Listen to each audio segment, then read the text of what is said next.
Sydney. Dengar namanya aja, udah kebayang kan? Pantai-pantai yang kena sinar matahari terus, gedung opera yang megah banget bentuknya kayak tumpukan layar kapal yang keren, sama jembatan raksasa yang mirip gantungan baju. Kayak tempat yang cuacanya bagus terus, dan orang-orangnya seneng terus. Atau ya, itu sih yang kelihatan di kartu pos. Dan kayak kebanyakan kartu pos, itu cuma nunjukin sebagian kecil ceritanya, walaupun emang cantik banget sih. Kota ini tuh sebenarnya sedikit lebih rumit, sedikit lebih menarik daripada cuma kota cantik di ujung dunia sana. Penuh kejutan deh pokoknya. Kota ini tuh kayak nggak sengaja ada semacam sekalian aja buat kerajaan Inggris dulu. Mereka tuh bukan nyari tempat buat bangun kota metropolitan global yang keren banget, oh bukan. Mereka nyari tempat buang warga mereka yang bandel-bandel, yang suka nyolong roti atau ya, pokoknya yang nyusahin deh. Jadi awalnya tuh bisa dibilang nggak keren sama sekali. Tapi dari awal yang sederhana banget dan jujur aja cukup mengejutkan ini, muncul sesuatu yang luar biasa. Bukti nyata kalau yang penting jalan terus aja, gitu kali ya.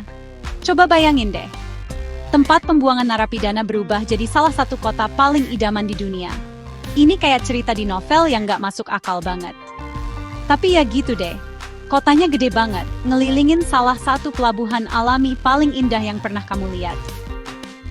Tempat ini jadi pusat perdagangan yang sibuk, teknologi canggih, dan warung kopinya banyak banget. Lebih banyak dari yang bisa kamu bayangin. Serius deh, jumlah tempat yang jual flat white tuh banyak banget, bikin kaget. Sekarang udah jadi kota yang beneran dewasa, ngelakuin hal-hal layaknya kota besar. Dan itulah yang bakal kita ke poin. Gap 2. Gimana sih ini bisa terjadi? Gimana caranya Sydney dari tempat buangan narapidana, tempat orang dikirim buat dilupain, jadi pusat keramaian multikultural yang didatengin orang dari seluruh dunia? Kita bakal lihat sejarahnya, gedung-gedung besarnya yang kinclong, pantai-pantainya, orang-orangnya, dan coba cari tahu apa sih yang bikin raksasa Australia ini begitu hidup. Ceritanya seru banget, penuh perjuangan, sedikit keberuntungan, dan pastinya banyak sinar matahari. Jadi, siapin teh kamu atau flat white kalau mau, dan ayo kita jelajahi tempat yang cukup unik ini, namanya Sydney. Sebelum orang-orang Eropa dengan rambut palsu putihnya itu dengar soal Australia, apalagi mikir mau kirim kapal ke sana, Sydney itu udah ada yang nempatin. Selama puluhan ribu tahun, tanah di sekitar pelabuhan yang keren itu punya orang Eora. Kalau dipikir-pikir, lama banget ya. Bikin takjub. Selama itu dari generasi ke generasi, mereka hidup ngikutin irama pasang surut air laut dan musim, punya hubungan sama tanah yang mungkin kita sekarang susah banget bayanginnya. Mereka bukan cuma tinggal di atas tanah itu, mereka itu bagian dari tanah itu sendiri. Bisa dibilang gitu. Bangsa Eora itu sebenarnya terdiri dari sekitar 29 kelompok suku yang beda-beda. Masing-masing punya wilayah sendiri di sekitar pelabuhan dan sungai-sungai yang ngalir ke sana. Nama-nama kayak Gadigal, Kameregal, dan Wangal mungkin kedengeran asing buat banyak orang, tapi merekalah penjaga asli tanah ini. Mereka mancing di perairan yang kaya ikan, berburu di hutan-hutan yang dulu nutupin daerah yang sekarang penuh gedung pencakar langit, dan ngumpulin tanaman buat makanan dan obat. Kehidupan mereka kaya banget sama budaya, tradisi, dan pemahaman spiritual yang dalam tentang lingkungan mereka. Mereka hidup mandiri dan berkelanjutan, sesuatu yang kita orang modern bisa belajar banyak nih dari mereka. Coba bayangin pelabuhan Sydney, atau Port Jackson, nama yang dikasih Kapten Cook. Biasa aja sih namanya. Dulu kayak gimana? Nggak ada kapal feri bolak-balik, nggak ada jembatan gede yang kelihatan di langit, nggak ada gedung opera yang putih berkilau. Cuma air yang jernih banget, pinggiran pantai yang penuh pohon sampai ke teluk-teluk berpasir, dan suara alam. Orang Eora pasti menjelajah perairan ini pakai kano kulit kayu mereka yang lincah, namanya Nawi. Mereka tahu setiap teluk kecil, setiap tempat mancing, setiap tempat suci. Itu tuh kayak dapur mereka, jalan raya mereka, dan tempat suci mereka. Semuanya jadi satu di tempat yang luas dan indah banget. Terus, tahun 1770, ada orang namanya James Cook lewat naik kapal dan ngintip bentar, sambil nyatet-nyatet dikit. Dia pikir pelabuhannya lumayan bagus, tapi dia nggak lama di situ. 18 tahun kemudian, orang Inggris balik lagi. Tapi kali ini tujuannya beda banget. Buat orang Eora, hidup mereka bakal berubah total, dengan cara yang gak pernah mereka bayangin, dan pastinya gak pernah mereka minta. Dunia kuno mereka, yang udah nyatu banget sama tanah itu, bakal ngalamin guncangan besar yang kejam, dan gak bisa diubah lagi. Kalau dipikirin, sedih juga ya. Nah, jadi Inggris nih, di akhir abad ke-18, lagi punya masalah. Penjara-penjara mereka kepenuhan. Gara-gara koloni Amerika seenaknya aja nyatain merdeka, mereka jadi kehilangan tempat buangan favorit buat maling-maling kecil, pemburu liar, dan orang-orang bandel lainnya. Gimana ya? Gimana ya? Aha, mungkin ada orang di pemerintahan Inggris yang teriak, gimana kalau benua gede yang gak banyak orang tahu di ujung dunia sana yang disebut Pak Cook itu? Botany Bay kedengerannya. Luas ya? Akhirnya, armada pertama berangkat deh. Rombongan 11 kapal yang isinya agak suram lebih dari 700 narapidana. Ditambah tentara, perwira, dan beberapa hewan ternak yang bingung. Pas mereka nyampe bulan Januari 1788, kedatangan mereka nggak seheboh yang mungkin mereka harapin. Botany Bay ternyata nggak bagus-bagus amat. Air bersihnya kurang, tanahnya jelek, agak ngecewain deh.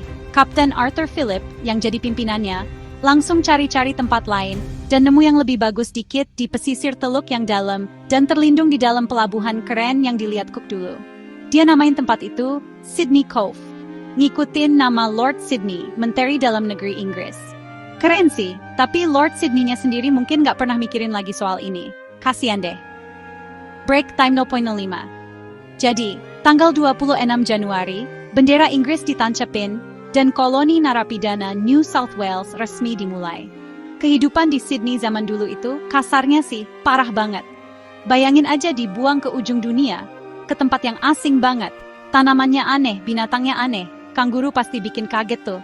Dan cuacanya kadang panas banget, kadang dingin banget. Para narapidana disuruh kerja buka lahan, nebang pohon, dan coba bangun tempat tinggal sama nanam makanan. Seringnya pakai alat-alat yang seadanya banget. Bikin ketawa saking jeleknya. Kelaparan itu ancaman tiap hari. Penyakit di mana-mana, dan hukumannya kejam. Ini bukan tempat buat orang yang cemen, itu udah pasti. Tapi, entah gimana caranya, walau susah banget, pemukiman kecil itu tetap bertahan. Gubernur Phillip, walau tantangannya gede banget, orangnya gigih. Dia ngotot pengen kotanya ditata rapi, walaupun rencana besarnya sering berantakan, gara-gara harus mikirin cara bertahan hidup dan medannya yang susah. Hubungan sama orang Eora, yang ngeliatin pendatang aneh ini dengan rasa penasaran campur waspada, cepet banget jadi jelek karena tanah mereka diambil dan sumber daya mereka habis.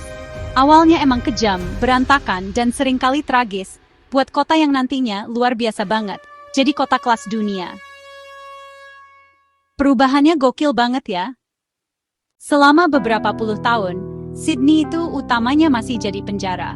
Kapal-kapal terus datang, nurunin lebih banyak lagi orang-orang malang yang dihukum buang karena kejahatan yang sekarang mungkin cuma bikin ditegur keras. Tapi pelan-pelan, pelan banget, keadaan mulai berubah. Beberapa narapidana setelah ngejalanin hukumannya, diampuni dan dikasih tanah. Mereka ini, yang disebut emansipis, mulai buka usaha, bertani, dan berkeluarga.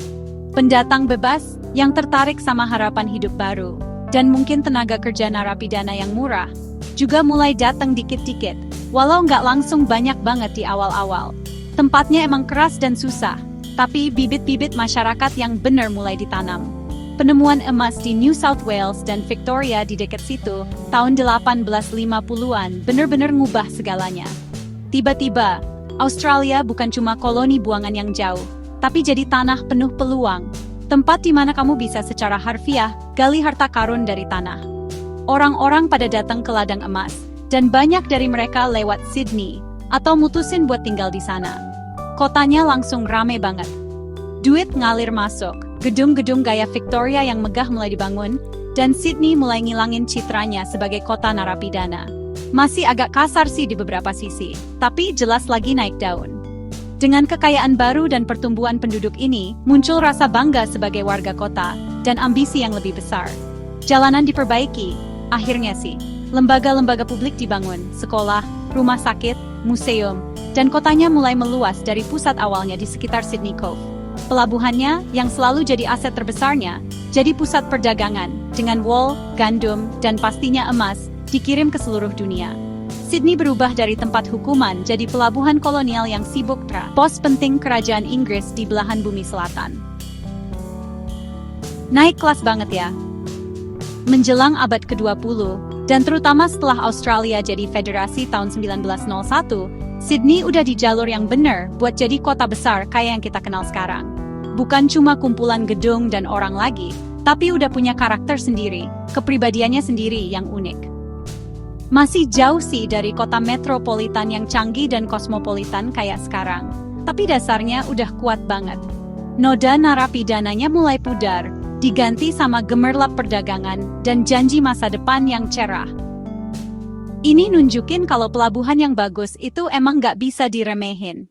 Tasing, kalau kamu mau lihat di mana denyut ekonomi Australia paling kencang, Sydney itu pilihan yang pas banget. Tempat ini bukan cuma soal pantai cantik dan gedung opera mewah. Ini tuh bener-bener mesin penggerak keuangan negara. Pusat kotanya, dengan gedung-gedung pencakar langit yang berkilau menembus langit biru, jadi rumah buat Bursa Efek Australia dan kantor pusat banyak banget bank, perusahaan asuransi raksasa, dan firma investasi. Disinilah transaksi-transaksi besar terjadi, di mana kekayaan diciptakan, dan kadang hilang juga sih kayaknya. Walau mereka nggak terlalu gembar-gembor soal itu. Ini pusat kapitalisme, sesimpel itu. Tapi nggak semuanya soal jas mahal dan jago-jago keuangan kok. Sydney juga udah punya tempat yang keren banget di dunia teknologi dan inovasi. Anggap aja kayak Silicon Harbor gitu. Ada banyak banget perusahaan teknologi baru dan perusahaan digital yang udah mapan, terutama di daerah kayak Pyrmont dan Surrey Hills. Rame sama anak-anak muda pinter yang lagi ngembangin aplikasi atau layanan online keren berikutnya. Kotanya emang sengaja ngedeketin industri-industri ini, karena sadar kalau masa depan itu bukan cuma gali tambang atau cukur bulu domba, walaupun dulu itu penting banget. Langkah yang pinter sih, biar kotanya tetap bisa bersaing di panggung dunia. Pendidikan juga jadi bisnis gede di sini. Sydney punya beberapa universitas tertua dan paling bergengsi di Australia, kayak University of Sydney dan University of New South Wales. Universitas-universitas ini narik mahasiswa bukan cuma dari seluruh Australia, tapi dari seluruh dunia, terutama Asia. Banyaknya mahasiswa internasional ini bikin kotanya jadi lebih hidup dan muda. Belum lagi duit yang masuk ke ekonomi lokal juga banyak. Ini juga numbuhin budaya riset dan pengembangan, yang nantinya balik lagi ngedukung sektor teknologi dan inovasi tadi. Semuanya tuh saling nyambung dengan pinter gitu loh. Dan jangan lupa juga perdagangan modal lama. Pelabuhan yang megah itu bukan cuma buat diliatin, masih jadi pelabuhan yang aktif. Walaupun terminal peti kemas raksasanya sekarang kebanyakan udah pindah lebih jauh ke Port Botany. Sydney tetap jadi gerbang utama buat barang-barang yang masuk dan keluar Australia, ngehubungin negara ini ke pasar-pasar di Asia Pasifik dan sekitarnya. Jadi, walaupun ekonomi kotanya udah macem-macem banget dibanding zaman dulu sama wol dan gandum, perannya sebagai pusat penting buat perdagangan, keuangan, teknologi, dan pendidikan bikin Sydney jadi salah satu pemain ekonomi paling penting di seluruh kawasan Asia Pasifik. Nggak bisa dibantah lagi. Nggak jelek-jelek amat ya buat bekas penjara. Oke, sekarang kita ngomongin yang keren-kerennya nih, yang biasanya masuk brosur wisata sama feed Instagram. Nggak bisa ngomongin Sydney tanpa nyebut gedung opera itu. Itu kan bangunan arsitektur yang luar biasa ya. Cangkang-cangkang putihnya yang menjulang tinggi itu kayak armada kapal Viking yang mutusin mau belajar balet. Didesain sama orang Denmark namanya Jørn Utzon. Pembangunannya dulu dramatis dan mahal banget. Tapi ampun deh, hasilnya sepadan banget. Langsung dikenalin, ikon dunia banget. Dan ngeliatnya dari dekat, berkilau di pinggir pelabuhan, itu bener-bener istimewa. Di sana ada macem-macem pertunjukan. Dari opera, jelas lah ya, sampai konser rock theater. Terus ada tetangganya yang sama terkenalnya, Jembatan Pelabuhan Sydney atau Sydney Harbour Bridge. Sering disebut si gantungan baju. Lengkungan baja raksasa ini lebih dari sekadar cara buat nyebrang dari satu sisi pelabuhan ke sisi lain. Ini tuh mahakarya teknik dari tahun 30-an, simbol ketahanan Australia pas zaman depresi hebat. Kamu bisa jalan kaki nyebrang, naik sepeda, atau kalau kamu berani banget dan punya duit lebih, kamu bahkan bisa manjat sampai ke puncak lengkungannya. Pemandangan dari atas sana, katanya sih, luar biasa banget. Aku percaya aja deh kata orang, makasih banyak. Selain dua raksasa ini, Sydney juga diberkahi sama pantai-pantai keren yang jumlahnya banyak banget. Pantai Bondi itu yang paling terkenal, pastinya. Hamparan pasir keemasan berbentuk bulan sabit yang udah jadi ciri khas budaya pantai Australia. Peselancar, penjaga pantai pakai celana pendek, orang-orang keren yang lagi berjemur. Tapi ada puluhan pantai lain, dari surga selancar kayak Manly dan Cook sampai teluk-teluk yang lebih tenang dan terlindung, pas banget buat main air bareng keluarga. Dan jalur jalan kaki di pesisir yang ngehubungin banyak pantai ini, kayak jalur Bondi ke Coogee, nawarin pemandangan yang bikin napas berhenti di setiap belokan. Ini kota yang bener-bener manfaatin garis pantainya. Tapi nggak cuma keajaiban buatan manusia dan hamparan pasir aja kok. Royal Botanic Garden, persis di sebelah gedung opera, itu oasis hijau yang indah banget, nawarin tempat tenang buat kabur dari keramaian kota. Dan pelabuhannya sendiri, dengan banyak pulau dan teluk terpencilnya, itu kayak taman bermain alami. Kamu bisa naik feri ke kebun binatang Taronga, yang punya salah satu pemandangan terbaik dibanding kebun binatang manapun di dunia. Atau menjelajahi stasiun karantina bersejarah di North Head, yang punya masa lalu agak serem. Sydney emang jago banget nyampurin suasana kota sama alam dengan cara yang asik banget. Salah satu hal pertama yang kamu sadari soal Sydney, selain mataharinya dan suara burung kakatua yang lumayan kenceng, itu adalah betapa banyaknya jenis orang di sana. Ini bener-bener tempat campur aduk budaya. Kota yang udah nerima banyak banget imigran dari seluruh penjuru dunia, terutama sejak Perang Dunia Kedua. Jalan aja di jalanan yang rame, kamu bakal dengar macem-macem bahasa dan aksen kayak simfoni. Multikulturalisme ini bukan cuma angka statistik penduduk, tapi udah jadi bagian dari denyut nadi kotanya, bikin jadi tempat yang hidup dan dinamis. Inilah yang bikin Sydney jadi punya rasa. Keragaman yang luar biasa ini paling kerasa enaknya di dunia kulinernya. Kamu bisa nemuin hampir semua jenis masakan di sini. Dari masakan Italia asli di Leichhardt, masakan Vietnam pedas di Cabramatta, atau masakan Thailand yang menggoda selera hampir di mana-mana. Ada pujasera Chinatown yang rame, bistro Eropa yang keren, dan warung-warung kecil yang gak kehitung jumlahnya nyajiin masakan dari Lebanon, Yunani, Korea, India. Sebut aja deh. Terus ada kopi. Orang Sydney itu serius banget soal kopi mereka. Kamu gak bakal jauh-jauh dari flat white yang enak atau long black yang diseduh sempurna. Ini kota yang hidup dari kafein dan petualangan kuliner. Selain kafe dan restoran, kehidupan budaya Sydney juga kaya dan beragam. Ada museum-museum kelas dunia, kayak Australian Museum, banyak dinosaurus dan artefak aborigin, dan Art Gallery of New South Wales, yang punya semuanya dari seni kolonial sampai mahakarya kontemporer.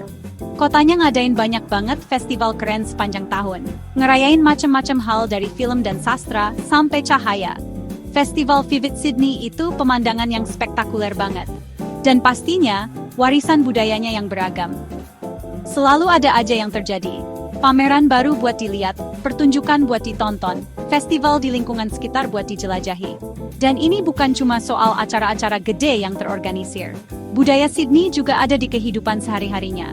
Pasar kaget di akhir pekan, musik live di pub, semangat buat olahraga, kriket pas musim panas, rugby pas musim dingin, dan dua-duanya disukain banget. Dan gaya hidup yang santai, dan suka kegiatan di luar ruangan pada umumnya. Orang-orang di sini kayaknya tahu banget cara nikmatin hidup. Ini kota yang kerja keras, tapi juga seneng-senengnya Paul, seringnya di dekat air. Campuran pengaruh global dan sikap khas Australia ini bikin Sydney jadi tempat yang menarik dan gak pernah ngebosenin. Oke deh, coba kita timbang-timbang Sydney sebentar ya. Apa sih kelebihannya? Ya, pelabuhan alami yang keren banget itu udah pasti salah satunya. Bukan cuma cantik, itu jantung dan jiwanya kota ini. Terus ada cuacanya. Biasanya cerah, jarang banget yang ekstrem, pas banget buat gaya hidup di luar ruangan yang disukain semua orang. Ekonominya yang kuat beragam itu nilai plus banget, bikin jadi magnet buat orang-orang berbakat dan investasi. Dan masyarakatnya yang multikultural bawa kekayaan dan semangat yang luar biasa. Ini aset-aset kuat yang kota-kota lain cuma bisa mimpiin. Daftar yang bener-bener bikin kagum sih. Tapi, nggak semuanya indah terus kan ya? Sydney punya tantangannya sendiri, sama kayak kota besar lainnya. biaya hidupnya, terutama rumah, mahal banget bikin nangis. Coba beli rumah di dekat pelabuhan cantik itu, butuh menang lotre atau manajer bank yang baik banget. Macetnya bisa parah banget, walaupun sistem transportasi umumnya lumayan. Kotanya luas banget, dan pindah dari satu tempat ke tempat lain, kadang rasanya kayak misi yang susah banget. Dan ada perdebatan terus soal pembangunan berkelanjutan, nyeimbangin pertumbuhan sama ngejaga lingkungan alam dan karakter kotanya. Ini bener-bener bikin pusing, gak ada jawaban gampangnya. Nah, gimana soal peluangnya? Posisi Sydney secara geografis bagus banget buat manfaatin ekonomi Asia yang lagi naik daun. Reputasinya sebagai tempat yang aman, stabil, dan inovatif bikin menarik buat bisnis internasional dan imigran terampil. Ada potensi gede banget buat ngembangin lebih lanjut sektor teknologi dan energi hijaunya. Dan sebagai tujuan wisata, ya udah kelas dunia sih. Tapi selalu ada ruang buat ningkatin pengalaman pengunjung. Mungkin dengan ningkatin transportasi ke beberapa tempat cantik yang agak jauh. Masa depannya bisa cerah banget kalau mereka mainnya bener. Terus ancamannya? Ya, gejolak ekonomi global selalu bisa jadi masalah buat kota yang sangat terhubung sama keuangan dan perdagangan internasional. Perubahan iklim juga jadi ancaman besar. Naiknya permukaan air laut dan cuaca ekstrem bisa jadi risiko serius buat kota pesisir kayak Sydney. Dan selalu ada tantangan buat ngejaga kerukunan sosial di kota metropolitan yang beragam dan berkembang pesat ini. Mastiin manfaat kemajuan dirasain semua orang dan gak ada yang ketinggalan. Ini hal-hal yang mungkin bikin perencana kota gak bisa tidur malam. Susah juga ya nyeimbangin semuanya. Jadi, Sydney. Keren banget ya tempatnya. Dari awalnya yang kurang oke sebagai koloni buangan yang jauh, tempat pengasingan dan kesusahan, sekarang udah mekar jadi kota global yang gemerlap dan percaya diri. Ini cerita perubahan yang bener-bener luar biasa. Bayangin narapidana pertama dulu, ngumpul di tempat tinggal seadanya, mikir apa bakal bisa lihat rumah lagi. Apa mereka pernah bayangin kalau tempat kecil mereka yang menyedihkan itu suatu hari nanti bakal punya gedung opera terkenal di seluruh dunia? Atau gedung pencakar langit yang nyentuh awan yang dulu mereka kutuk? Kayaknya sih enggak ya.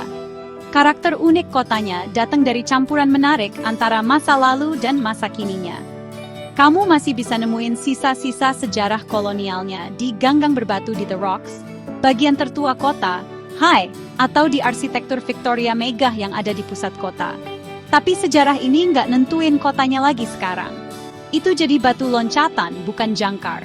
Sydney nerima modernitas dengan semangat, jadi pusat kekuatan keuangan, teknologi, dan budaya, pusat kosmopolitan sejati yang narik orang dari berbagai latar belakang. Ini kota yang bener-bener natap masa depan.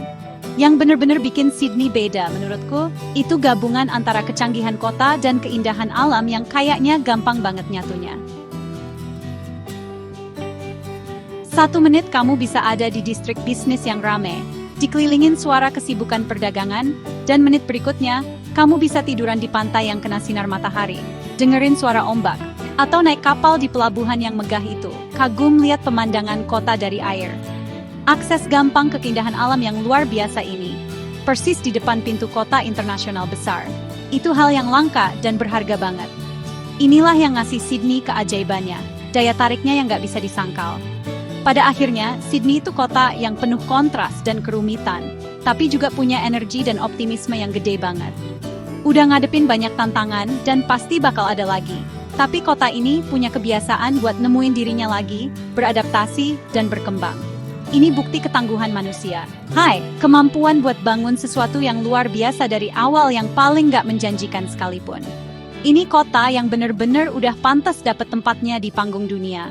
Kota metropolitan yang hidup, dicium matahari, yang terus ngasih kejutan dan bikin kagum. Dan itu menurutku bener-bener sesuatu.